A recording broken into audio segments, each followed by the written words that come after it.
James, announce me. Here comes some loser. No, come on. Make way for Prince Riley. Oh, there it is.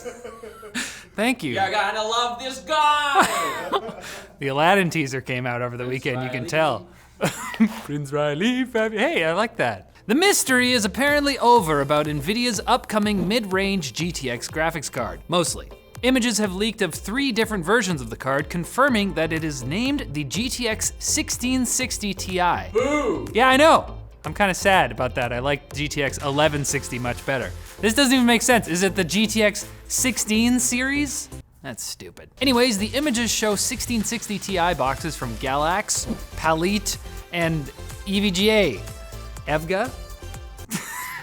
With the latter 2 being mini ITX versions. They're all equipped with 6 gigabytes of GDDR6 video memory and Turing shaders, even though these GTX cards will not feature ray tracing.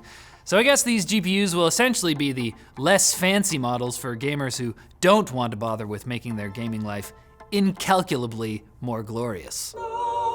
Mobile World Congress is coming up at the end of February in Barcelona, and Microsoft and Samsung want you to get hyped. Woo woo!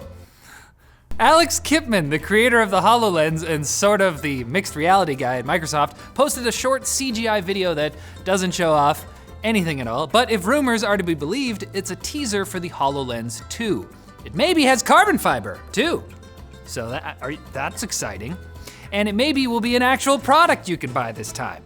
Even more exciting. Samsung, on the other hand, posted an only slightly less vague teaser for their folding phone with the tagline, "The future unfolds." Let's hope that this time around we get to see the device with some actual lights on. I mean, it's always more exciting in the dark, but sometimes you end up bashing your knee on something and just kind of ruins the mood, you know? And Google is making progress on augmented reality walking directions for Google Maps. We first got a look at this at Google's I/O 2018 developer conference last May, but that was just a concept video. Now, the Wall Street Journal has gotten to play around with a functioning alpha version of the feature for Maps on Android, and it looks pretty cool. AR Maps uses something called the Visual Positioning System, or VPS, which analyzes the feed from the phone's camera to help determine your precise location and orientation. And to make sure you're not walking around like a phone-addicted zombie, the app even encourages you to keep your phone down while you walk. The app is only in private testing right now, which is good because I didn't see the little animated fox from the initial demo. See, I think they should do like a collaboration with Pokemon Go, so you have like a little Pokemon like leading you around. So you can be like, "Where should I go, squirrel?" "This squirrel, this way." Now it's time for Quick Bits, brought to you by Squarespace. That's right. You want to create a beautiful website without the hassle? Well, then I'll tell you, you're gonna want to check out Squarespace, okay, bud? Their all-in-one platform makes it easy to get up and running quickly with award-winning templates you can use as starting points for a wide range of projects. Plus, Squarespace has amazing 24/7 customer support to make sure building your website is a breeze. Need to sell stuff on your website? Yep. It's simple to set up your store and easily manage your inventory and orders. So get your awesome website started today or easily transfer your existing domain to Squarespace. Check them out at the link below. On to the quick bits. Xiaomi has filed a patent for a phone display with not just 1 or 2 curved edges, but curves on all 4 sides of the screen. Introducing the Xiaomi Cube. Ooh. That means when you're looking at it straight on, all you'll see is display. You might even be convinced that the phone is just screen all the way around, but that would be a lie. And so I can't recommend buying this phone.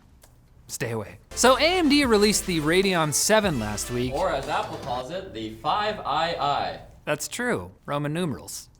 And it should have been cheaper, but it also should have had UEFI support, which apparently it doesn't. That means that Windows 10 can't use Secure Boot, which means that it might cause some users' Windows 10 installations to deactivate. It's a pretty confusing oversight on the part of AMD, since pretty much every graphics card since 2013 has UEFI support.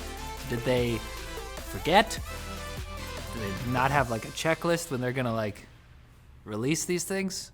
Might be important. Hey, you know Beat Saber? Do you know what it is? You don't know what it is. It's that VR rhythm game where you slice colored boxes in time with music. Well, players were apparently playing the game so well and so fast that Valve had to update Steam VR's tracking system so it could properly register the speed with which these superhumans were slicing songs. Alliteration. Very very cool. Did you notice? I love it. This is cool, but it also kind of makes me sad. Like, why is Beat Saber so popular, but there still isn't an actual VR lightsaber dueling game? Speaking of stars, remember Mars One? It's not a star, it's a planet. The company that was going to send humans to live on Mars forever as part of a crazy reality show? If you don't remember, it's fine, because the company's dead now. And that's probably fine. We'll probably only get a Martian reality show like the third or fourth time we go there.